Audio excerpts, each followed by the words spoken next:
formación de tejido y a la destrucción de tejido. Eso tiene que mantenerse ese equilibrio, porque si hay más destrucción que formación, pues va a haber problemas desde el punto de vista clínico.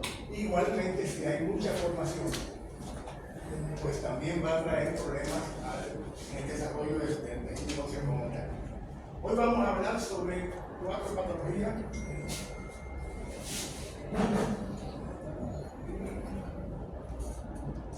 Vamos a hablar sobre osteoporosis, osteodistrofia renal. Vamos a hablar sobre artrosis, artritis reumatoidea y enfermedad de Parkinson. Osteoporosis. ¿Qué saben de la osteoporosis? ¿Qué es la osteoporosis? Un trastorno bastante frecuente hoy en día, ha considerado una epidemia silenciosa de este siglo XXI. ¿Y por qué silenciosa?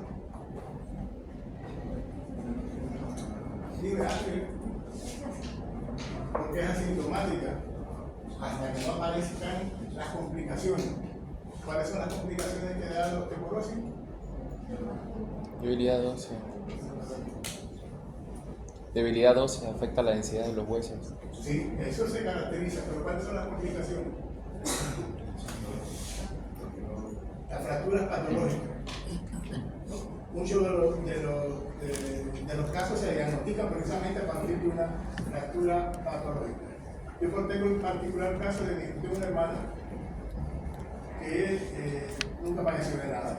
Bien, no ni siquiera estaba con menopáusica, todavía estaba en su vida fértil, y manejando el auto, apretar el clutch, sintió un dolor terrible.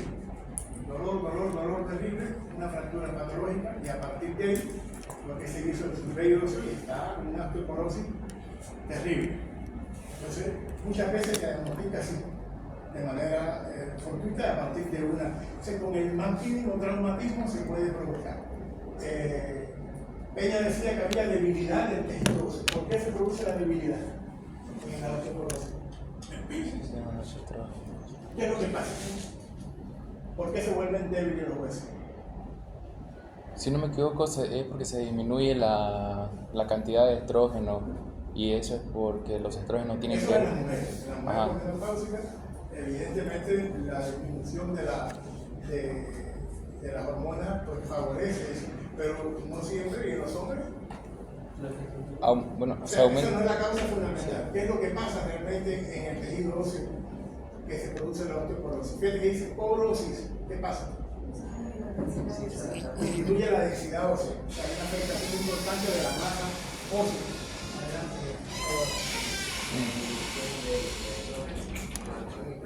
Sí, favorece el desarrollo, pero específicamente en el tejido óseo, ¿qué es lo que pasa? Aumentan los osteoclastos, por lo tanto hay más pérdida de la masa ósea que la nueva producción. ¿Qué son los osteoclastos? Células destructoras del tejido óseo. Sí.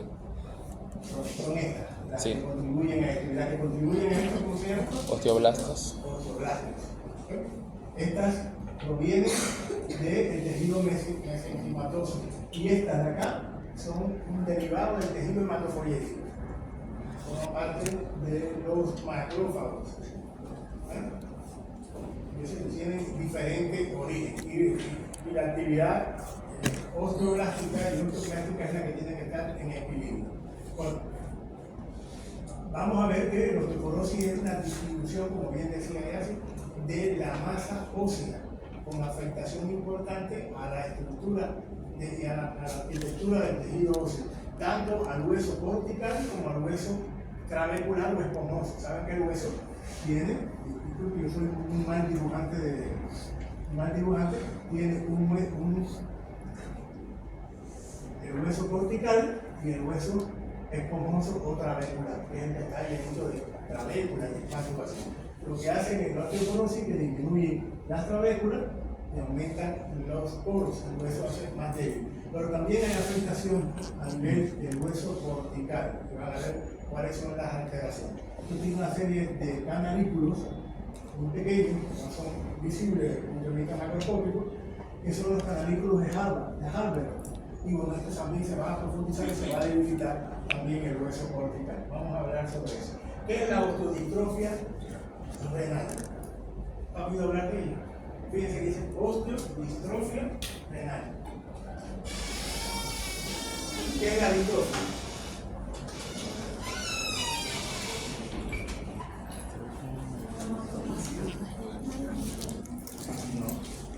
Disminución de la cantidad de células. Hay un daño al tejido óseo. ¿Por qué el apellido renal?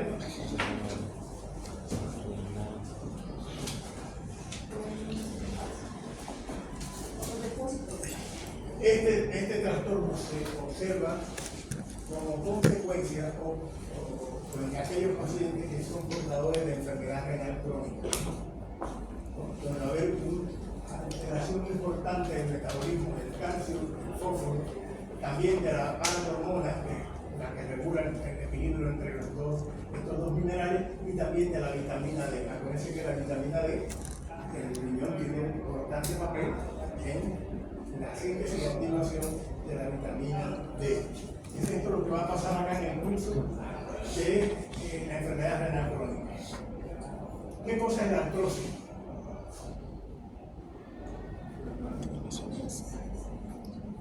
Todo. Seguramente tiene algún familiar con artrosis, ¿no? Porque además es la patología articular más frecuente en la práctica clínica. Después de los 30 años, porque ya están ustedes llegando a los 30 años, comienzan a producirse las primeras manifestaciones de artrosis, no en todo el mundo, unos más que otros. ¿Qué es la artrosis? Inflamación de las articulaciones, le dicen así. No. Si se inflaman las articulaciones, entonces llevaría el sufijo itis. Se llamaría artritis. La artritis es la inflamación de las articulaciones, específicamente la membrana sinovial. Es lo que va a estar afectando las artritis. La membrana que recubre al interior, o sea, reviste al interior de la cavidad articular. Es lo que pasa en la artritis. La artrosis es la rigidez de las articulaciones. la rigidez, una manifestación. ¿Pero por qué se produce la rigidez? Una manifestación es la rigidez. Desgaste articular. Pero la articulación está compuesta por varias cosas. ¿Qué es lo que se desgasta? ¿Es qué? Díganme. ¿Qué es lo que se desgasta en la artrosis? El cartílago. Y el cartílago, acuérdense que es un tejido, de los pocos tejidos que tiene el organismo que no es vascularizado. Por tanto, no hay proceso inflamatorio del cartílago, porque él no está vascularizado. Lo que sí se inflama es la membrana articular. Se desgasta el cartílago. ¿Cuál es la función del cartílago? Una articulación. Acuérdense del cartílago. Tóquese la nariz. Sirve para la unión de dos huesos y para amortiguar ambos. Es lo que sirve para amortiguar, para evitar las fricciones entre dos superficies óseas. Y si no hay cartílago, es como si chocara. El cartílago es el que se va a dañar en la artrosis. ¿Cómo se le puede olvidar? Es el cartílago. La membrana sinovial, que decía ya que la inflamación es la artritis, ¿no? Entonces, a veces aparecen procesos inflamatorios asociados a la artrosis. Eso se llama osteoartritis o osteoartrosis, también se denomina. En algunos casos van a ver las diferentes denominaciones que a veces se utilizan indistintamente. Pero siempre que lleve itis, acuérdense que es un proceso inflamatorio. Y lo que se inflama en la articulación siempre es la membrana sinovial. Entonces ya saben, cuando hablemos de la artritis reumatoidea, que hay que una inflamación de qué? De la articulación. ¿Pero qué características tiene además la artritis reumatoidea? Como enfermedad. ¿Ha oído hablar de ella, verdad? Causa dolor. Sí, bueno, todo lo que sea itis va a acompañar el dolor como signo prolítico de inflamación. Pero Aquí han oído hablar de decir de la artritis reumatoide. La artritis reumatoide. Aunque eso es como famosa. ¿Okay?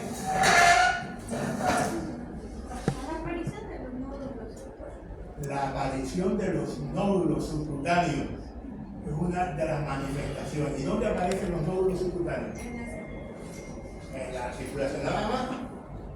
También pueden aparecer en el codo, en la pierna. La característica que tiene la fundamental de la artritis reumatoide es que es una enfermedad autoinmune, una enfermedad crónica degenerativa que es autoinmune. O sea, ya saben cuál es la etiología. O sea, el organismo produce anticuerpos contra las propias estructuras del organismo. Y esta enfermedad autoinmune se va a caracterizar no solamente por afectación articular, que es lo más significativo, y que tiene una forma de presentación muy evidente. Cuando el paciente entra a tu consulta, ya tú puedes saber que es portador de una artritis reumatoide por las manos, la afectación y la deformidad que adquieren las manos. Pero no solamente se va a caracterizar por afectación articular, sino hay afectación sistémica, una enfermedad autoinmune. Hay afectación a nivel de piel con los nódulos subcutáneos, pero también estos nódulos pueden presentarse a nivel pulmonar, el parénquima, a nivel pleural, hay afectación cardíaca, hay afectación en varios órganos de la economía, una enfermedad sistémica. Vamos a hablar sobre ello. Y por último, enfermedad de Paget. Esa es probablemente la que menos ustedes hayan oído hablar. Es cuando los huesos, también conocido como la enfermedad de la galleta, donde los huesos son muy débiles. Ajá. Creo que los huesos son más grandes de lo normal, pero Más grande de lo normal. pero no son duros, son ¿Qué más es lo que va a suaves. ocurrir? En la enfermedad de Paget va a haber un desequilibrio en esto, ¿no?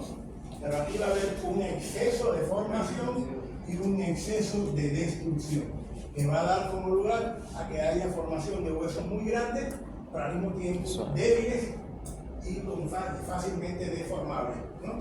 De mucha deformidad ósea y que puede afectar los huesos largos, pero puede afectar también los huesos planos, por ejemplo, del cráneo, ¿no?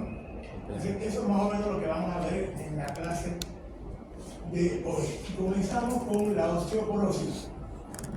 La osteoporosis, como término, fue descrito en 1830, se describió por primera vez el término, pero no fue reconocido como enfermedad hasta el siglo pasado, 1940, que se le denominó osteoporosis posmenopáusica, porque ya se identificaban desde el punto de vista imaginológico estos mayores poros a nivel del tejido óseo.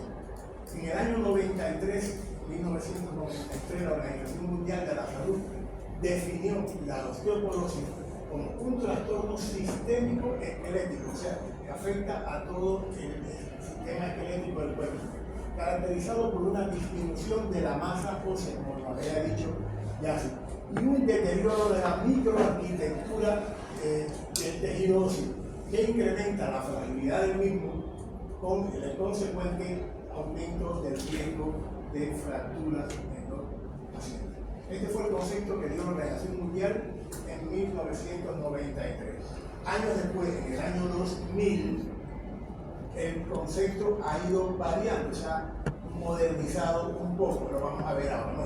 Aparece que estas son las dos características que va a tener la osteoporosis. Un aumento de la porosidad de los huesos, por lo tanto disminuye la densidad ósea, la masa ósea, que condiciona a mayor fragilidad y por lo tanto mayor riesgo de fractura, ¿no? Es lo que intentábamos hacer aquí. Disminuye la formación de huesos, aumenta la destrucción de huesos. Al disminuir la formación de huesos, los huesos se ponen más frágiles y al aumentar la destrucción, pues se vuelven menos resistentes.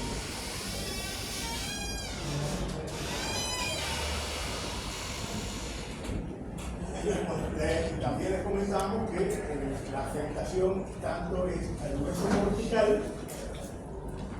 cortical como al hueso trabecular o esponjoso, ¿no? La afectación va a tener los dos, vamos a ir viéndolo a medida que avancemos en la clase. ¿Qué es lo que va a pasar en el hueso cortical? el ensanchamiento de los canales de Harvard, como le decía, los canalículos de Harvard, y el adelgazamiento de esa capa cortical, de esa corteza del hueso se va a observar. Y bueno, en el hueso trabecular va a disminuir las trabéculas y por tanto va a aumentar el tamaño de los poros en estos pacientes, ¿no? Esas son las características fundamentales que vamos a observar en la osteoporosis.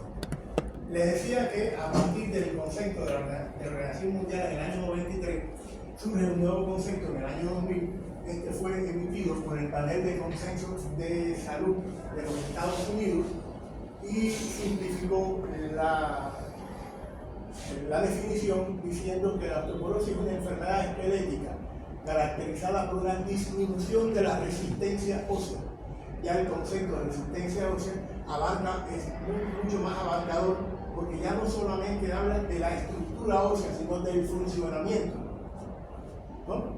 O sea, abarca no solo la afectación de la densidad ósea, sino también del funcionamiento, la mayor fragilidad que va a tener este tejido. Que predispone al paciente a un mayor riesgo de fractura.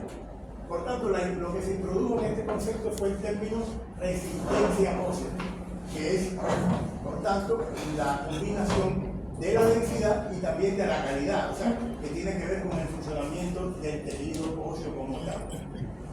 La densidad mineral ósea es algo que va a estar afectado por varios elementos. Primero, la nutrición.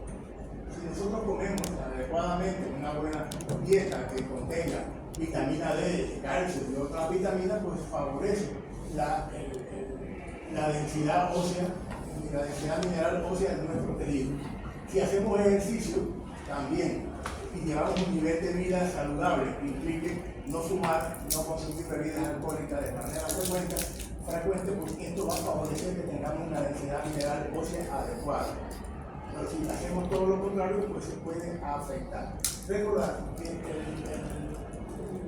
la intensidad o la densidad ósea se alcanza alrededor de la adolescencia tardía, cerca de los 20 años. Si uno no practica ejercicio, sobre todo antes de los 30 años de edad, no se logra obtener una buena densidad ósea. Por tanto, después, aunque lo hagamos, siempre vamos a tener deterioro del mismo. Por eso hay que hacer ejercicio y hay que llevar una vida saludable en esta época de ustedes, antes de llegar a los 30 años de edad. Entonces, de forma general podemos decir que la osteoporosis se caracteriza por un aumento, como dijimos, de la disminución de la resistencia ósea. Acuérdense, cuando hablamos de resistencia, siempre estamos pensando en la densidad ósea, o sea, en la estructura y en la calidad del tejido óseo como tal. Incluye la microarquitectura, la macroarquitectura y el funcionamiento como tal del tejido óseo. Se va a ver un aumento de la fragilidad esquelética con tendencia a la fractura, debido a esa disminución de la masa ósea y a la alteración de la calidad. En definitiva, estas dos cosas, como habíamos dicho, es lo que llamamos resistencia ósea. Hay siempre cierta confusión al respecto de lo que es la disminución de la masa ósea y alteraciones de la calidad. Hablamos de calidad cuando hablamos de la macroarquitectura, de la microarquitectura, del nivel de mineralización, o sea, de la mineralización ósea adecuada y de la capacidad de reparación que tengan las microfracturas. Constantemente, aunque no lo percibamos, a veces cuando estamos activos podemos tener pequeñas microfracturas a nivel del tejido óseo y esto lleva a reparación de manera automática. Con este proceso hay nueva formación de huesos y se forman los famosos callos, ¿no?, en la reparación. Depende también de este elemento, ¿no?, de la formación de la reparación ósea. En cuanto a la disminución de la masa ósea, ya dijimos que se va a afectar tanto el hueso clavicular como el hueso cortical. El cortical dijimos que hay un adelgazamiento y el incremento del tamaño de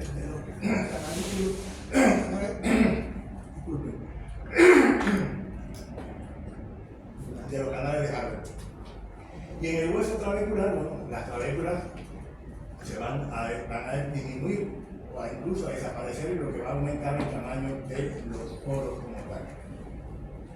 En cuanto a la etiología de la osteoporosis, se cataloga en primaria y secundaria.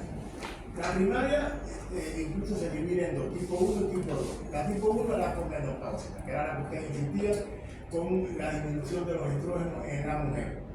Y la tipo 2 es la senil. Con el aumento de la edad, pues hay un deterioro progresivo de este equilibrio de la formación disminuye la formación de tejido óseo y aumenta de forma relativa la destrucción y lleva a la osteoporosis, ¿no? Estas son las dos primarias, la que se ve en la mujer después de la menopausia y la senil.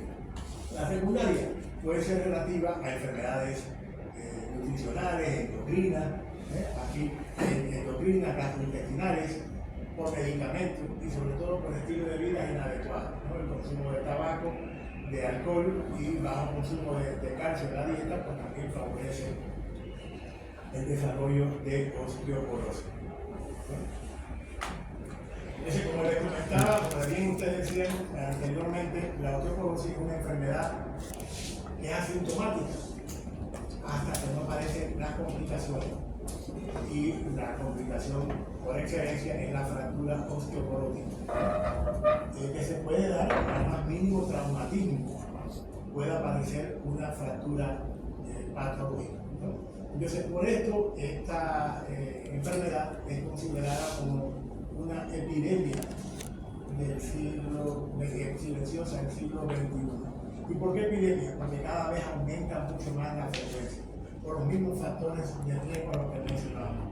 El estilo de vida que estamos llevando en los últimos años a la población mundial favorece, o sea, los malos hábitos alimenticios provocan incorporación de hierro, vitamina D en la dieta y el alto consumo del sedentarismo, la obesidad,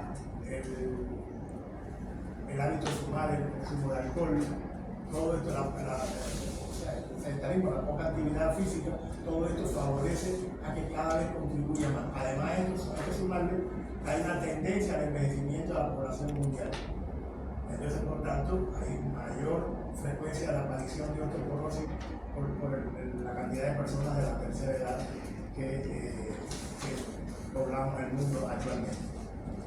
Entonces, se considera un verdadero problema de salud pública por esta razón, por la alta frecuencia y por los riesgos que tiene.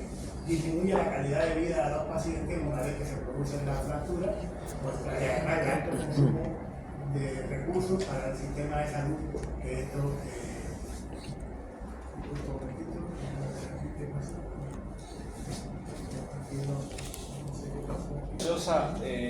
ayuda a la descalcificación de los huesos, o sea, el consumo excesivo de soda.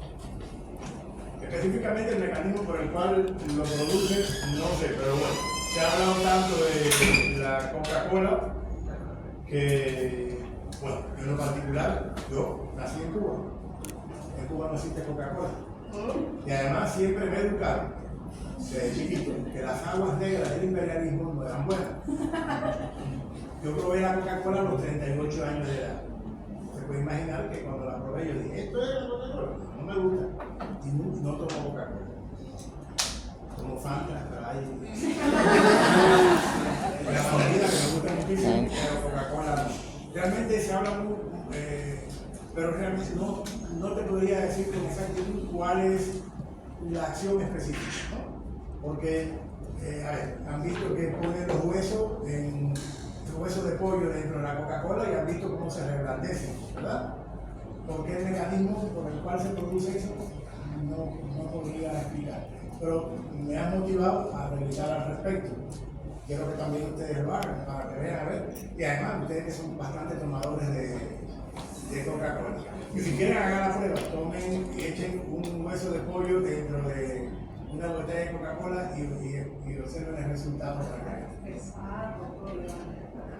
Sí, bueno, sirve para limpiar el sarro y todo.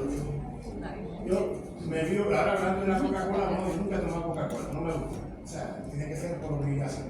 Y me vio obligado a tomar Coca-Cola un periodo de tiempo, porque peso me puse el balón gástrico. Después que me puse el balón gástrico, me dice la doctora, tiene que tomar Coca-Cola. ¿Cómo que Coca-Cola? Se supone que yo lo hice para bajar de peso. Es que la Coca-Cola me iba a limpiar el balón. Parece que te ponen un inflama un balón, te lo llenan de líquido y el estómago, y lo que tú comes cae arriba del balón. Si esa comida no es procesada, pues eso te va a dar halitosis, ¿no? Entonces, para limpiar el balón, igualito que limpiar la taza del baño, tienes que tomar Coca-Cola después de cada comida. Y a los 6 meses, cuando me lo fui a retirar, 24 horas nada más que tomando Coca-Cola para limpiar el estómago, para poder sacarme el balón. Juré que nunca más en la vida volví a verme obligado a tomar Coca-Cola. Pero sí, evidentemente produce un efecto, porque es utilizado hasta para limpiar los baños, ¿verdad? Entonces vamos a revisar eso. Y en la próxima clase lo comentamos y además Brian también nos va a dar una ilustración de por qué la Coca-Cola produce ese daño. ¿Okay? Y qué medidas tenemos que adoptar nosotros para evitar que la Coca-Cola nos haga daño. Bueno, entonces, como les decía, es una enfermedad altamente frecuente en la población mundial por los factores de riesgo que cada vez están aumentando y por el aumento de la población de la tercera edad. Por eso se considera la enfermedad metabólica ósea más frecuente en el mundo. Dice que más de 200 millones de personas a nivel mundial padecen la enfermedad. Ya vimos que aumenta con la edad la prevalencia, es más frecuente en el sexo femenino que en los hombres, en relación de 3 a 1. ¿No? Y bueno, por lo general, casi el 50% de las mujeres en edad menopáusica van a padecer de osteoporosis, ¿no?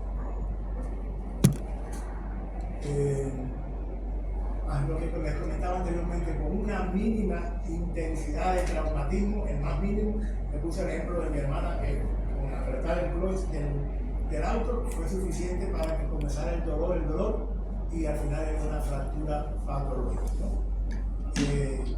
Entonces, a nivel de las vértebras o de la cadera es donde más frecuentemente se producen daños, lesiones y las fracturas patológicas donde más se van a ver es ahí.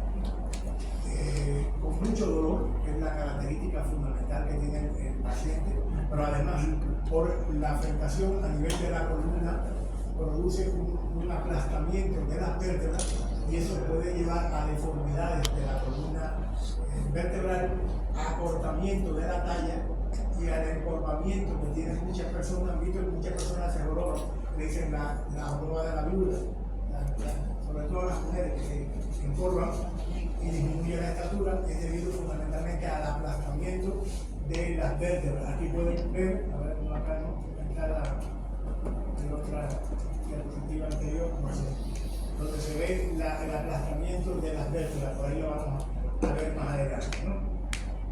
Entonces, bueno, la incidencia, como ya dijimos, es mayor en las mujeres que en los hombres, pero sobre todo después de la menopausia. Por eso se estima que la mujer después de los 55 años es donde más afectada va a estar, ¿no? Porque ya se supone que después de los 55 años prácticamente casi la totalidad de las mujeres están ya con menopausia.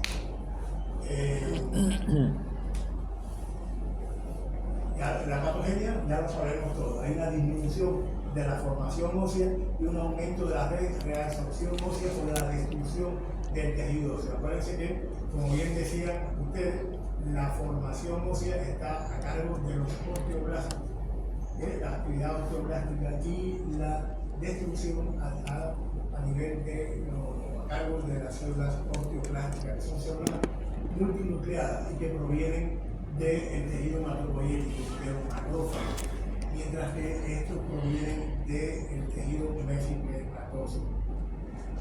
Bueno, la osteoporosis, además de estas dos desequilibrios entre la formación y la reabsorción, va a haber una disminución notable de los niveles de calcio, ¿no? Y de vitamina D, que eso va a llevar a que disminuya el proceso de mineralización ósea como tal.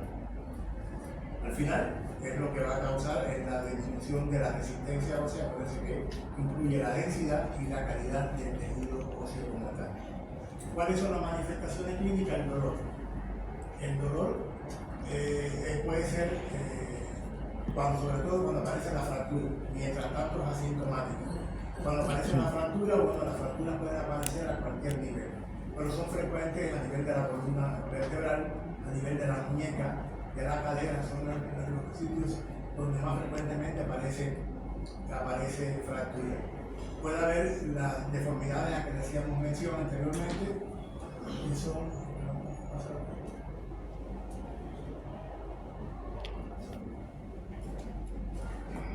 las deformidades, sobre todo la cifosis, que se produce por el aplastamiento vertebral, y en los casos más avanzados pues puede haber incapacidad funcional debido a la afectación a nivel de las articulaciones. Para el diagnóstico de osteoporosis, pues lo indicado es la densitometría ósea. Lamentablemente no siempre está disponible para todo el mundo, entonces tenemos que sospecharlo. Generalmente con una radiografía por X o Y razón aparece imágenes osteoporóticas, y entonces bueno, sugerimos al paciente otros estudios, pero lo ideal sería la densitometría y la biopsia ósea, que también es más difícil que lo podamos hacer. Para el diagnóstico de osteoporosis tenemos varios criterios. Primero, que ocurra en presencia de factores de riesgo, ¿no?, de osteoporosis, sobre todo la edad o otros factores como por ejemplo el consumo de glucocorticoides por largo periodo de tiempo con la afectación a nivel hormonal lleva a osteoporosis. Que no haya otro factor que justifique, por ejemplo, un traumatismo o metástasis de un tumor que afecte el tejido óseo.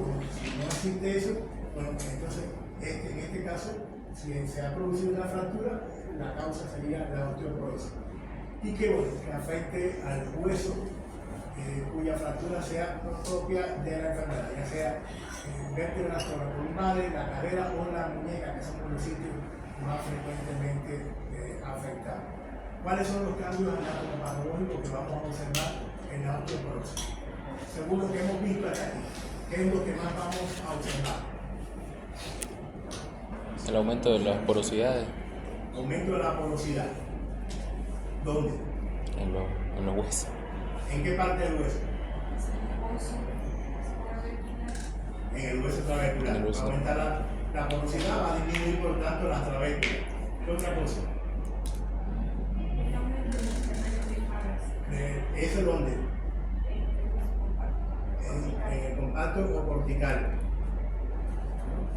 ¿Y qué más a nivel de ahí? Un adelgazamiento de ese hueso compacto y cortical. ¿Qué otra cosa?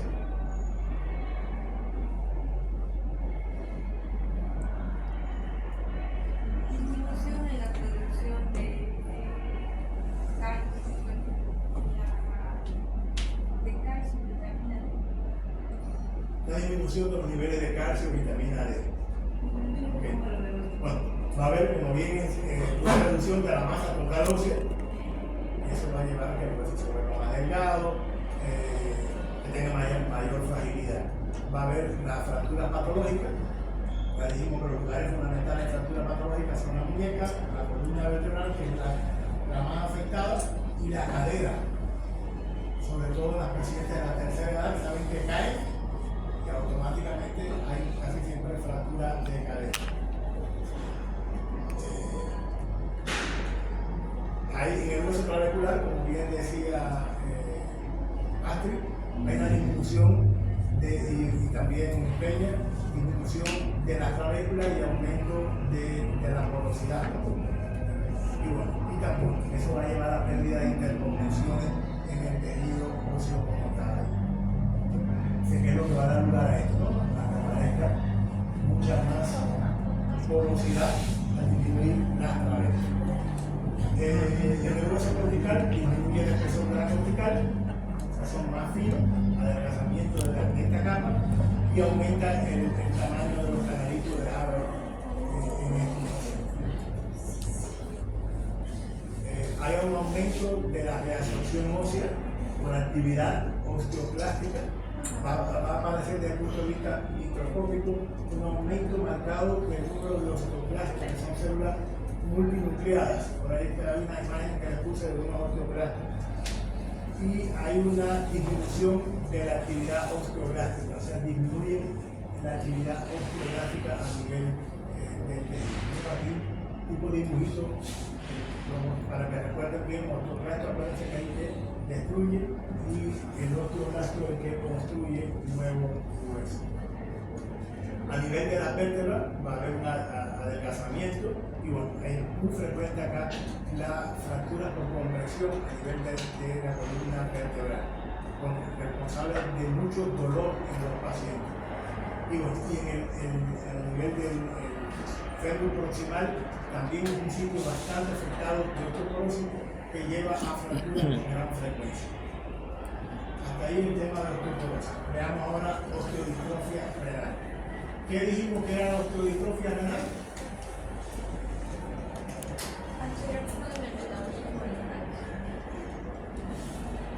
¿Pero dónde se veía?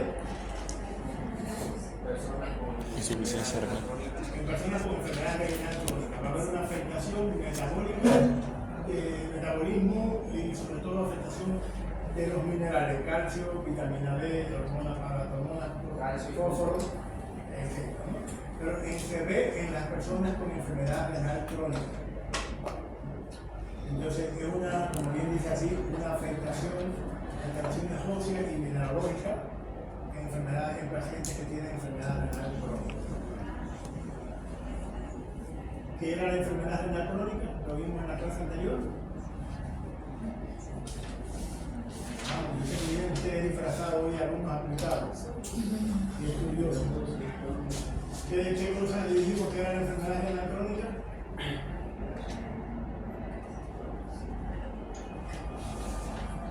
Por eso me demandé la clase. A ver si se habían atendido. Se me había olvidado mucho. No, tengo que mandarle la clase. Llega, vamos. Vamos, hago un examen de grado de pregunta. ¿Qué es la enfermedad renal crónica? ¿Qué me dicen?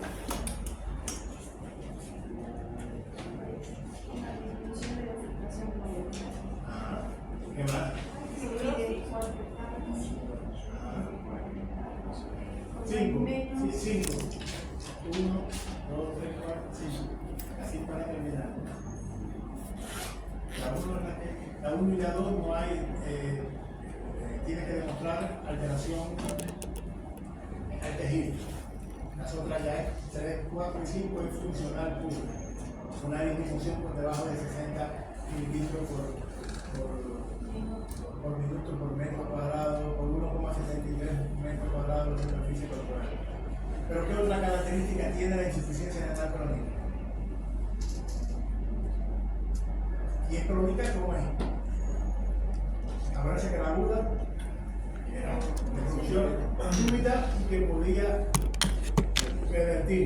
Esta no revierte, y además es el destino final de un montón de procesos patológicos renales, al final acaban en daño,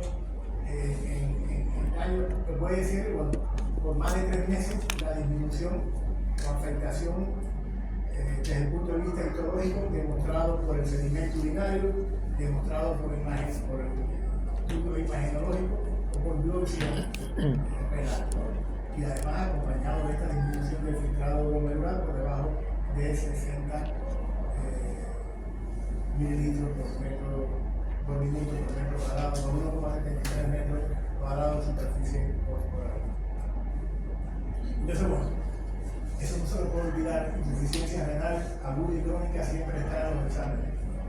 Entonces, ¿qué es lo que va a caracterizar en este caso la osteodistrofia renal? Va a haber una alteración del metabolismo de los minerales fundamentales que forman la masa ósea. Dijimos que la hidroxiapatita está formada fundamentalmente por calcio y por fósforo, pero también va a haber una alteración de la paratormona, la hormona que regula el equilibrio entre estos dos elementos fundamentales del tejido óseo y trata de mantener los niveles a nivel de sangre. y de la vitamina D. Por lo tanto, siempre va a llevar alteraciones esqueléticas con alteraciones funcionales esqueléticas y de metabolismo mineral, ¿no? Entonces, estas alteraciones se producen en aquellos pacientes que tienen un importante daño en el deterioro de la función renal. Por eso se ve en los estadios avanzados de la enfermedad renal crónica. La etiología es esta, ¿no? La enfermedad renal crónica en el estadio avanzado, la insuficiencia en la excreción de fósforo, porque el daño renal impide que se excrete el fósforo, se acumula fosfato en sangre y esto pues hace que inhiba también los niveles de calcio en sangre. Tiene que haber, como les decía, un equilibrio entre los niveles de calcio y el fosfato. Hay una deficiencia del calcitrol, que es el metabolito activo de la vitamina D, y bueno, en estos casos, y además también hiperparatiroidismo secundario, o sea, un aumento secundario de la hormona paratiroidea por la disminución del calcio y del aumento de la hiperfosfatemia por el homocelulimina, aumenta en sangre y eso hace que aumente la secreción de hormona paratiroidea, que lo que trata es de aumentar la eliminación del fosfato por la orina, por la daño renal, y se convierte en un círculo vicioso en estos casos. La patogenia es la hiperfosfatemia, que ya sabemos que una de las causas es la no eliminación por vía urinaria. La hipocalcemia es por el mismo desequilibrio del fosfato, pero además por la poca actividad del calcio y la vitamina D. Por el hiperparatiroidismo secundario, que es consecuencia de este aumento de los niveles de fosfato en sangre y de calcio, y de disminución de niveles de calcio. Y bueno, se va a producir una alteración importante en la matriz ósea.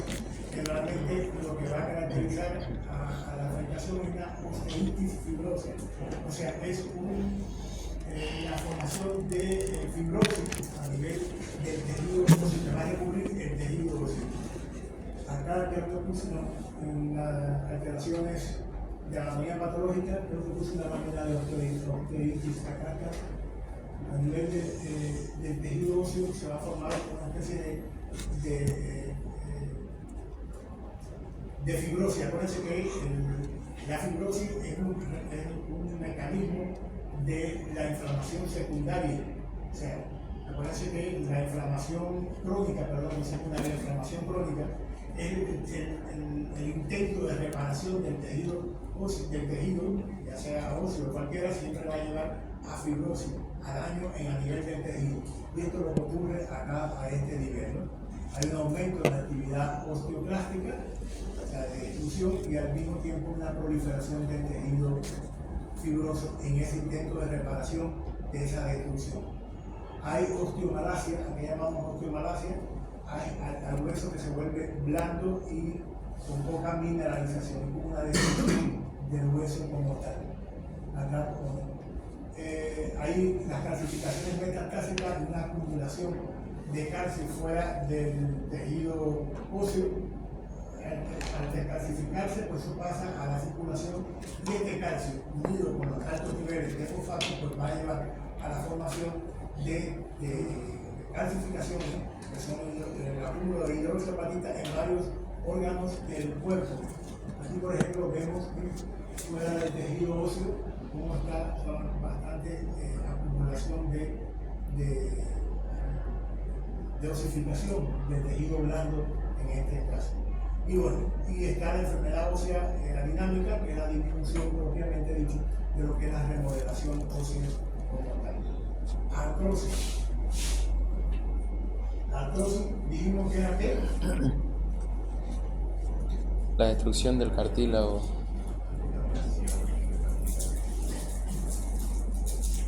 Disminución, afectación de destrucción del cartílago articular. No sé si yo no voy a publicar nada, vamos a ver.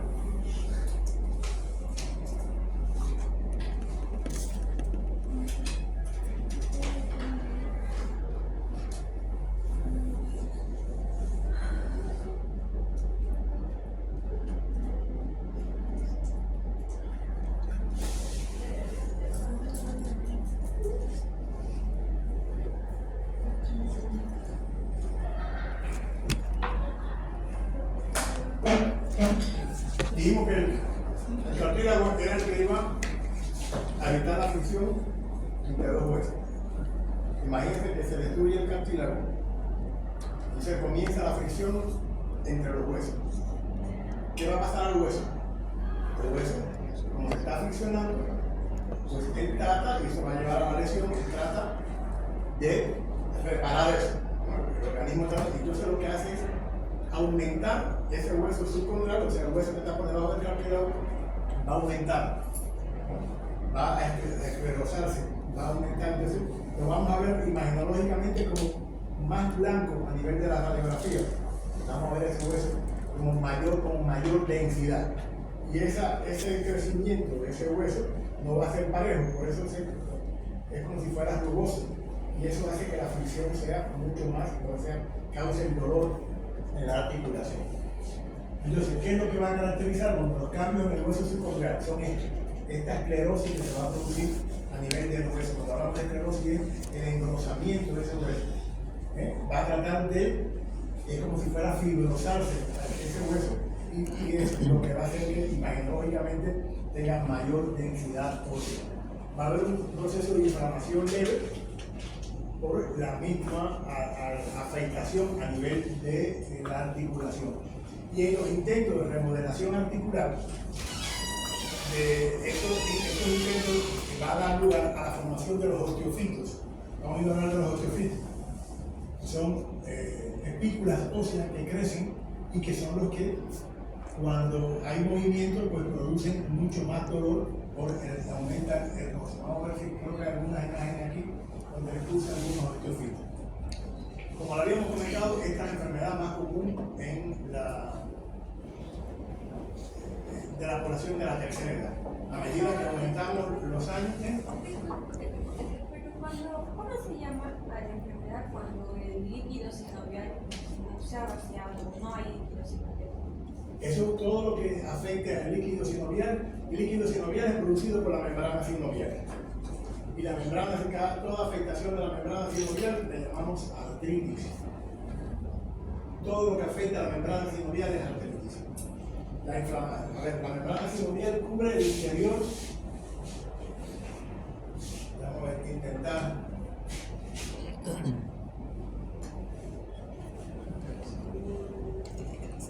Bueno, esto no quiere dibujar.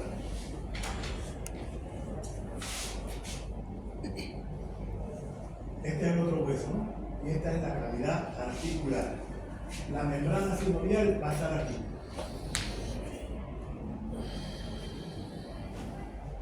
Esa es la membrana sinovial. Y ella es la que produce el líquido sinovial. El líquido sinovial va a estar aquí en el interior de toda la cavidad. Cuando se inflama la membrana sinovial, lo vamos a ver ahorita en la próxima, esta membrana sinovial crece y puede afectar las demás estructuras. Ella crece en ese proceso inflamatorio y este proceso inflamatorio comienza a afectar las estructuras internas. Todo el líquido sinovial se produce con esta membrana. A ver, más adelante veremos artritis reumatoidea. Vamos a ver si te aclara un poco más la situación. Pero bueno, acá habíamos visto que es la pérdida del cartílago articular, como habíamos, y que en este intento de la pérdida del roce, hay intentos de reparación del tejido óseo. Y estos intentos de reparación son los que llevan a la formación de los osteofitos. Los osteofitos son los que causan mucha más fricción y dolor a nivel de las articulaciones. El dolor mecánico que nos caracteriza. ¿Veis aquí? Aquí se ve una puntita.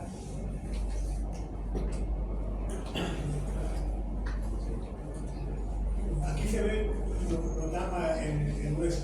Pero pueden buscar en internet los osteofitos para que vean que son unas pequeñas espículas de hueso que se producen y que son las que van a provocar mayor roce y mayor fricción.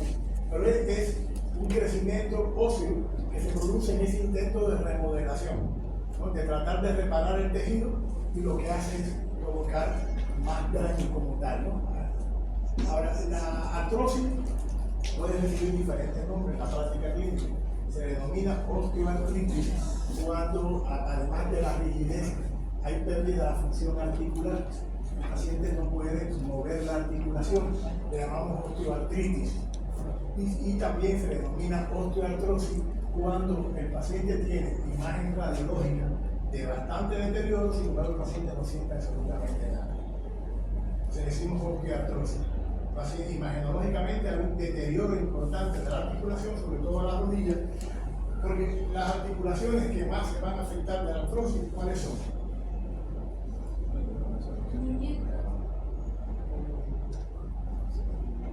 Las que soportan peso.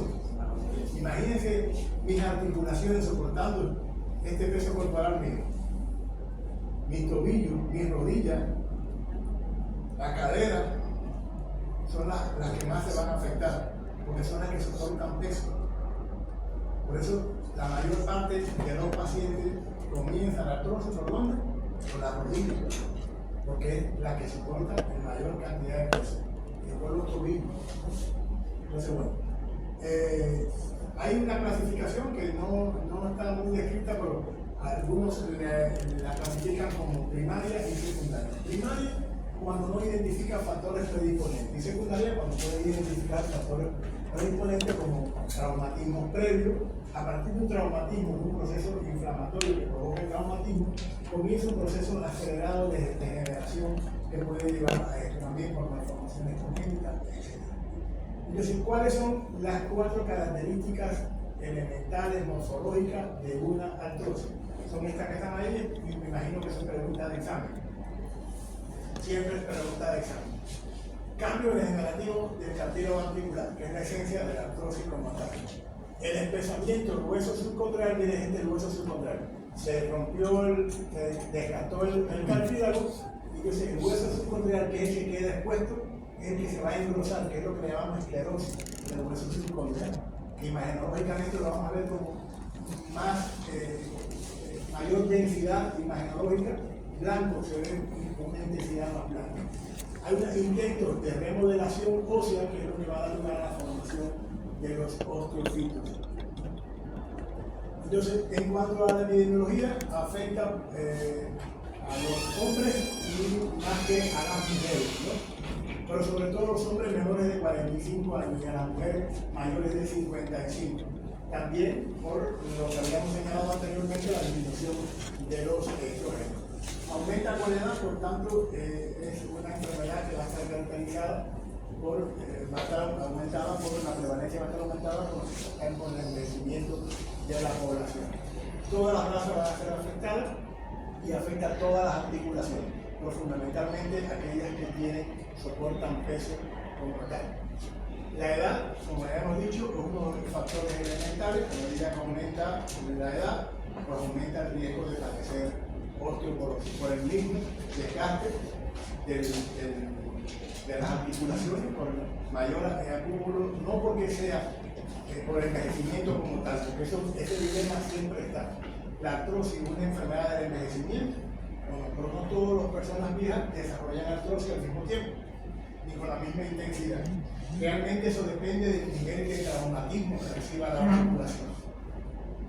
Y hay factores que pueden contribuir, como por ejemplo el exceso de peso, pues favorece que estas articulaciones pues, tengan más traumatismo y por lo tanto el daño a nivel del cartílago sea mayor, ¿no? Por eso este dilema siempre está, si es fisiológico, es producto del envejecimiento. Doctor, disculpe, esta patología igual puede ser genética. Hay factores genéticos que te van a favorecer. Y bueno, ahí vamos a ver que va a haber los nódulos de Werner y de Bouchard.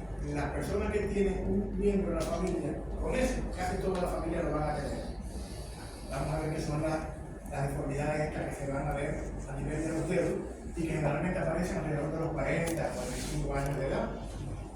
Cuando tú tienes un familiar, o sea, un hermano, un padre que tiene eso, olvídate que tú lo vas a tener después. Entonces se ha invocado el factor genético importante en este caso. No sé si han visto gente manos con, bueno, ahorita vamos a ver unas imágenes. No, miren, aquí están los nódulos de Werner y los de Bouchard. Los de Werner son los que afectan la última falange, ¿no? La última articulación. Los de Bouchard es los más proximales. Pero no tiene nada que ver que, digamos, usa detergentes, esas cosas.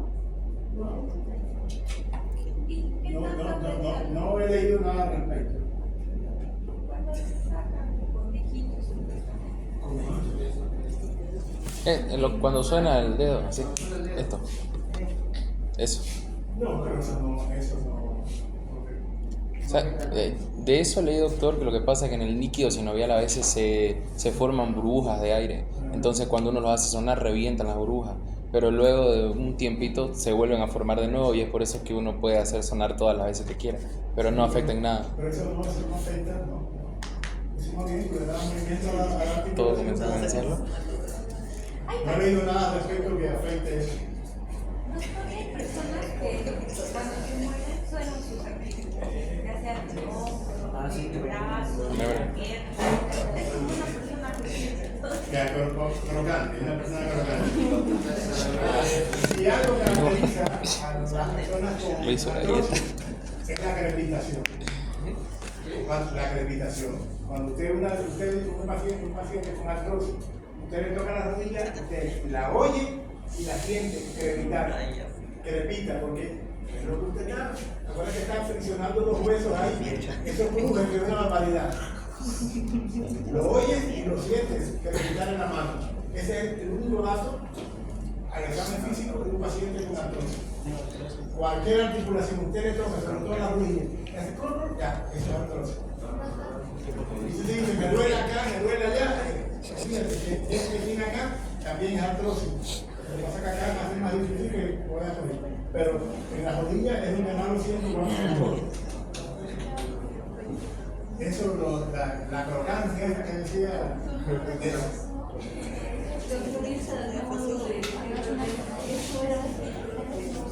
Es una que forma parte de las alteraciones morfológicas que pueden encontrar en la artrosis. Mi mamá sí lo tenía antes de los pacientes. Tú lo vas a tener también.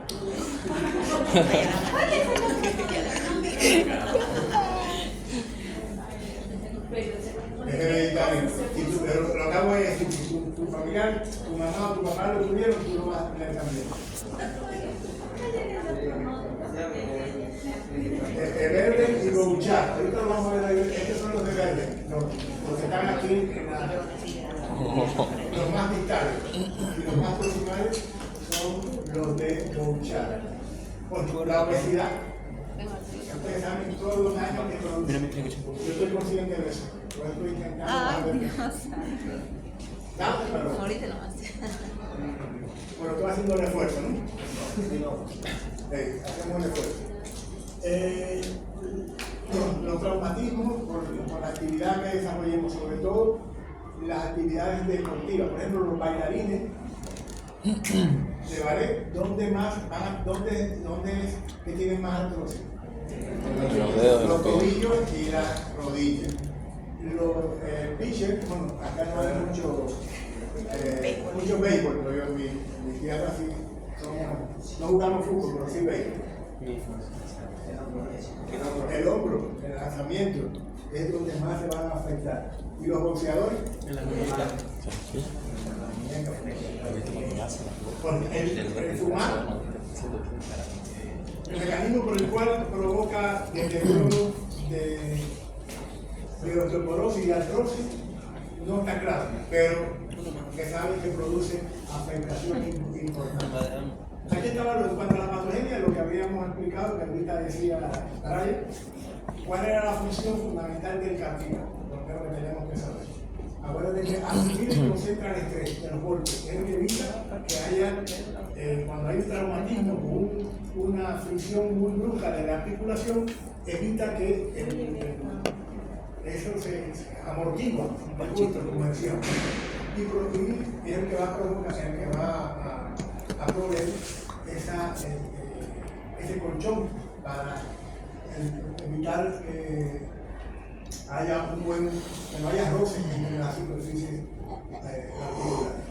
Entonces, desde el punto de vista, dijimos que era una enfermedad crónica, una afectación crónica articular, y que se va a caracterizar por ese deterioro del cartílago articular. Que es progresivo, se produce nunca que comienza a producirse progresivamente. Lamentablemente, el cartílago no se va a restaurar de la manera adecuada. Acuérdense que el cartílago es uno de los pocos tejidos del cuerpo que no tienen irrigación. ¿Cómo se nutre el cartílago? Del líquido sinovial que habíamos visto acá. Él recibe los nutrientes y el oxígeno a través del líquido sinovial, pero no tiene irrigación. Por eso ese cartílago nunca va a haber inflamación, porque no pueden llegar las células del mundo, no pueden llegar hasta este tejido. Bueno, entonces lo que se va a producir es un aumento de un desequilibrio entre las fuerzas de desgaste y de destrucción que van a exceder la capacidad de reparación normal. Esto va a llevar a una incongruencia articular a que se produzca posteriormente una irritación de la membrana sinovial articular. Por eso es que muchos pacientes, después de desarrollar la artrosis, tienen inflamación leve de la articulación. Ellos es cuando realmente hay incapacidad funcional por la artritis que se asocia a esto, la inflamación que nunca es tan intensa, pero es una inflamación que puede llevar a la incapacidad de la articulación. Las manifestaciones clínicas, bueno, pues se va a caracterizar fundamentalmente por dolor y rigidez, y un dolor mecánico, que cuando la rigidez cuesta trabajo levantarse. ¿Han visto a la persona que le cuesta trabajo levantarse y arrancar? Después que arrancan el paso, pues ya el dolor comienza a ceder. Pero generalmente el dolor, como dolor mecánico, cuando aumenta la actividad física, pues va a aumentar el dolor como tal y disminuye con el reposo. Es una característica del dolor mecánico a diferencia del inflamatorio. El inflamatorio, aunque esté en reposo, siempre va a seguir doliendo, ¿no? Entonces la rigidez y el dolor a nivel de la articulación. Esas son las características fundamentales desde el punto de vista clínico. Al examen físico, como decía, la palpación es la crepitación. Va a crujir y se lo va a sentir en la mano cómo crepita la articulación cuando hace movimiento. Cuando la articulación, sobre todo esta que aguanta peso, miren acá, se puede subluxar y provoca deformidad de las articulaciones. Se luxa la articulación y va a llevar a esto, ¿no? A deformar el miembro de la articulación. Ahora, los nódulos de Verden aparecen alrededor o después de los 45 años de edad y generalmente evolucionan lentamente a lo largo de meses, incluso años. Es uno de los signos fundamentales. Mi mamá tenía esto de Verden en la distal o proximal. Los de Bouchard. Los de Bouchard son más proximales, ¿no? Y estos son característicos de la artrosis. No todos los pacientes con artrosis la van a tener, pero como decía, esto es genético. El que lo tiene, la familia lo va a tener. Se ve. Estos dos tipos de nódulos generalmente son asintomáticos. No duelen, no se acompañan de alteraciones por lo general, pero pueden presentar algún signo inflamatorio, parestesia, etc. ¿no? Pero es lo menos frecuente, lo más frecuente es que sean asintomáticos. Una deformidad, nada más, pero generalmente no produce dolor. En las manos, el síntoma fundamental va a ser el dolor, la rigidez y en algunos casos puede haber inflamación cuando haya artrosis de las manos. A nivel de la cadera es más común que ocurra en los hombres y la característica fundamental es el dolor y el paciente generalmente al caminar va a cojear, es una de las manifestaciones. A nivel de la rodilla es la más frecuente de todas y bueno, aquí sí vamos a encontrar todas las características clínicas que hayamos descrito, el dolor, la inflamación, la disminución de la movilidad, la rigidez que el paciente tiene a la hora de deambular, lo vamos a observar perfectamente acá. Es como si se trabara la rodilla a la hora de intentar arrancar. A nivel de la columna, a nivel cervical, generalmente el dolor y puede haber con la presencia de los osteofitos, con los movimientos bruscos de la cabeza, provocar un síndrome vértebro vacilar, o sea, una conversión de las arterias que irrigan el cerebro y provocar alteraciones neurológicas por esa compresión a nivel de los pasos que llegan al cerebro con los movimientos bruscos de la cabeza.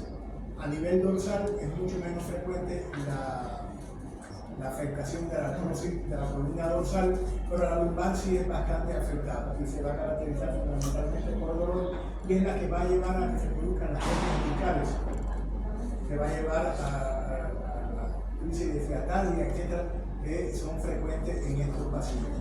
Donde la causa fundamental de la hernia de disco es precisamente la artrosis a nivel de la columna lumbar.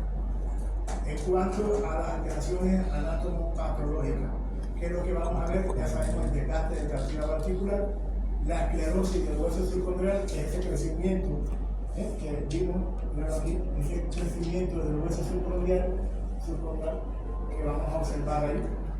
Miren, imaginológicamente se ve más blanco. Miren. Esa imagen blanca es que el hueso está esclerosado, ¿no? Hay la formación de osteofitos, de los quistes subcondriales. Este quiste subcondrial aquí, el borde como está bien definido, con la esclerosis ahí, y en el medio está ese que lo llamamos quiste, y puede haber una sinovitis leve. Por eso el sinovitis es inflamación leve de la membrana sinovial, y esto es ya componente de la artritis. Artritis reumatoide. Bueno, ya sabemos, ya les dije, que es una enfermedad sistémica que va a afectar todos los órganos de la economía, pero que predominantemente la traducción clínica va a ser las articulaciones. Tiene otra particularidad, que es afectación simétrica. Eso nunca se lo olvide. Si me afecta la mano derecha, me afecta la mano izquierda. Si me afecta la rodilla derecha, me afecta la rodilla izquierda. Siempre va a ser simétrico. ¿Okay? Entonces, eso es una de las particularidades. Es decir, afecta las articulaciones, pero también hay afectación sistémica. Varios órganos de la economía pueden estar afectados. ¿Qué es lo que va a haber? Lesiones inflamatorias articulares. Dijimos que la artritis es inflamación de la membrana sinovial. Esta membrana sinovial, cuando se inflama, pues se despliega y despliega, no es desplegarse, se extiende, se invade otras estructuras y puede afectar hasta tejidos blandos asociados a la articulación, hasta los tendones pueden verse afectados, ¿no? Las alteraciones extraarticulares van a abarcar fundamentalmente pulmonares, cardiovasculares, alteraciones hematológicas y neurológicas fundamentalmente. Es una enfermedad que dijimos autoinmune crónica que evoluciona progresivamente y que no se limita solo a las articulaciones, como dijimos, también afecta a otros tejidos. Ha recibido con el tiempo diversas denominaciones. Así tenemos, por ejemplo, poliartritis crónica progresiva, reumatismo crónico deformante. El reumatismo deformante se utiliza mucho, artritis deformante, por la deformidad tan típica que adquiere, sobre todo a nivel de las manos en las personas, ¿no? Ahora, este proceso lleva a anquilosis articular. ¿Qué es la anquilosis? Desaparece la articulación, hay una soldadura de la articulación. Déjenme decirle que cuando eso ocurre, igual que una complicación de la artrosis, cuando se produce la anquilosis, desaparece el dolor, porque ya desapareció la articulación. Ya no va a haber movimiento. Desaparece la articulación, todo se soltó ahí, ya es como si desapareciera el dolor. No, desaparece el dolor porque ya no va a haber movimiento de la articulación. Quedó todo soltado ahí. Entonces, a veces una de las formas quirúrgicas de tratar a los pacientes es provocando la anquilosis. Es fijar la articulación para que no mueva más la articulación y ya no le va a doler más al paciente. ¿Okay? Una de las formas quirúrgicas que se va a tratar, eso lo van a ver ustedes cuando den ortopedia, reumatología. La epidemiología, bueno, es altamente frecuente, se ve en todas las latitudes, sobre todo en los países de climas templados más que en los trópicos. Afecta a todas las razas, se ve más en mujeres que en hombres y es más común entre los 30 y 60 años de edad. Hay varios factores que se invocan, factores genéticos, factores ambientales, sobre todo tabaquismo, infecciones virales, bacterianas, desequilibrios hormonales y factores inmunológicos. Acuérdense que es una enfermedad autoinmune, hay la producción de autoanticuerpos, ¿no? Y de factor reumatoideo, que no siempre está presente, a pesar de que la fiebre artritis reumatoide se piensa que todo el mundo tiene que tener factor reumatoideo positivo, no necesariamente tiene que ser positivo. Incluso un aumento del factor reumatoideo por encima de 160 no es patognomónico del artritis reumatoide. Se puede observar en otros procesos y no necesariamente que tenga positividad de artritis reumatoide ya tenemos que hacer diagnóstico de artritis reumatoidea. ¿Qué es lo que vamos a encontrar en cuanto a la patogenia? Como una enfermedad autoinmune, hay una activación del sistema inmune y como la afectación en la membrana sinovial, el ataque va a ser directamente a la membrana sinovial. Va a haber un infiltrado importante en linfocitos T de macrófagos y con la liberación de citoquinas proinflamatorias en estos casos. Y bueno, va a dar lugar al tejido inflamatorio que se le denomina panquio tejido inflamatorio, que es el tejido, esa membrana sinovial que crece e invade otras estructuras, es el llamado panquio, ¿no? Y entonces, desde el punto de vista de la afectación propia del tejido óseo, los restos blancos van a tener mayor actividad, mayor absorción ósea y por tanto va a contribuir al deterioro de la articulación. Lo fundamental es la inflamación de la membrana y esta, como decía, va a diseminarse, a ampliarse. Esta membrana entonces va a emitir evaginaciones, que es lo que va a hacer que crezcan y va a afectar al cartílago, lo va a destruir, al hueso subcondrial, a la cápsula articular, a los ligamentos, o sea, puede afectar ampliamente varias estructuras. Y esto va a llevar al debilitamiento, a la destrucción, y va a provocar alteraciones en el funcionamiento de la articulación. Y además, otra característica que tiene la artritis reumatoide es la presencia de los nódulos subcutáneos, pero estos nódulos pueden aparecer en otras estructuras del cuerpo, ¿no? Así pueden aparecer también en piel, a nivel del pulmón, del parénquima, a nivel de la pleura, etc., ¿no? Entonces, bueno, las manifestaciones articulares lo fundamental y las articulaciones de la mano, las metacarpofalángicas o interfalángicas proximales son las más afectadas. Va a provocar esta deformidad de las manos, el dedo en seta es muy frecuente observado y es por una afectación del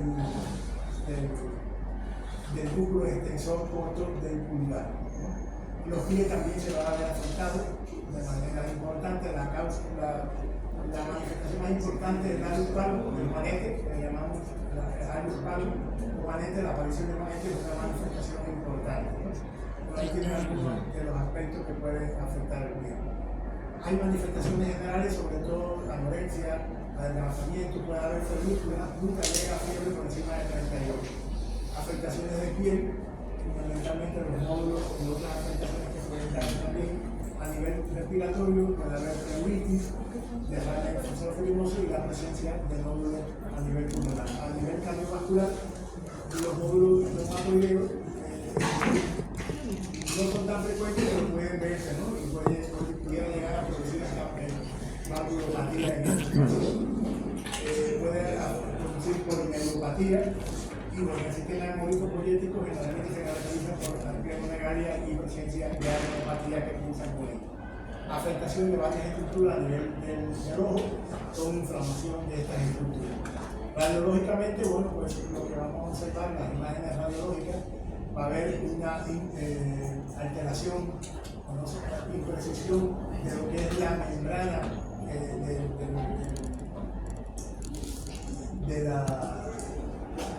de la cápsula articular, va a haber imprecisión por ese palmo, por ese tejido inflamado que va a crecer al interior de la articulación.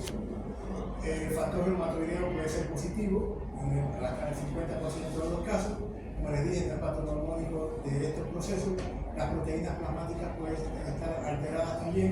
En el hemograma se observa generalmente anemia trombocítica hipocrónica. Es una anemia muy similar a la anemia de los procesos crónicos. La eritro va a estar alterada, ahí las restantes de fase aguda van a estar alteradas, y si se estudia el líquido sinovial, pues vamos a encontrar elementos que nos indican inflamación a nivel de la articulación.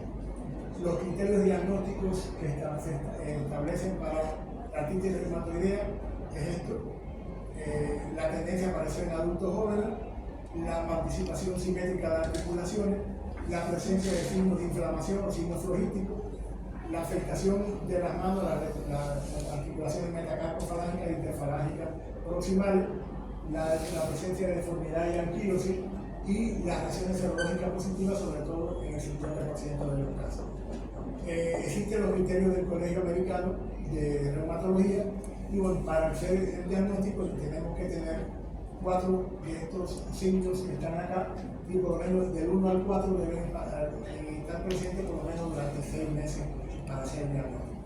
Desde el punto de vista anatomopatológico, que es lo que vamos a encontrar, la sinulitis proliferante, que es esa membrana que está creciendo y que invade a otros tejidos o estructuras, ¿no? Y el pantu, que es ese tejido inflamatorio que se va a formar, que va a afectar sobre todo el cartílago articular. La destrucción del cartílago y del hueso, y bueno, la vasculitis que puede observarse en muchos de estos pacientes, que puede llevar incluso a la isquemia del tejido. La enfermedad rápidamente de Paget, una enfermedad crónica que se va a caracterizar, como ya dijimos, por un remodelado óseo, o sea, marcado, va a haber un desequilibrio en la formación de tejido óseo, va a estar aumentado y al mismo tiempo va a estar aumentado la extrusión, que es lo que hace que se forme un hueso de gran tamaño, pero débil y con propenso a deformarse, ¿no? Entonces, eso es básicamente los elementos que caracterizan. Aquí está el aumento de la absorción o destrucción ósea, aumento de la formación, que es lo que va a llevar a estos huesos crecidos, grandes y deformados, ¿no? La enfermedad fue descrita por James Paget, por eso tiene su nombre, la enfermedad de Paget, y bueno, fue descrita en 1876. Aquí tienen algunas imágenes de la afectación que se produce, pero acuérdense que lo que hay es el aumento de los dos, de la actividad osteoblástica y osteoclástica, que es lo que al mismo tiempo va a hacer que crezca mucho el hueso, pero el hueso va a ser un hueso blando, débil y deformable rápidamente. Afecta a todos los huesos, pero los más afectados es la pelvis, el fémur y el cráneo, son los más afectados, ¿no? Puede haber afectación de un solo hueso o de varios huesos, por eso el Paget monostótico o poliostótico, según se afecta. Aquí tienen una imagen de los osteoclastos, que son células multinucleadas, ¿no? Mientras que los osteoblastos, que son los que derivan de tejidos inflamatosos, solamente tienen un solo núcleo. La enfermedad de Paget se aparece fundamentalmente antes de los 40 años, se ve más en hombres que en mujeres, y en los últimos años han disminuido notablemente su prevalencia. Aquí tienen una afectación del tejido del cráneo, aquí con las deformidades que puede provocar. Las manifestaciones clínicas fundamentalmente son estas: dolor, la fractura patológica, la deformidad, la compresión neurológica que puede aparecer por la formación de un sarcoma en estos pacientes. Desde el punto de vista anatomopatológico, hay una fase osteolítica que es el aumento de la actividad de los osteoclastos, de reabsorción ósea. Hay una fase mixta donde hay reabsorción, pero al mismo tiempo hay formación marcada de los huesos, hay una actividad osteoclástica importante. Ahí los cambios macroscópicos van a llevar a deformidad ósea, afectación de huesos específicos, sobre todo el fémur y extremidades afectados, engrosamiento del cráneo también puede haber. Y la fase esclerótica o preparativa, en este momento pues va a dar características particulares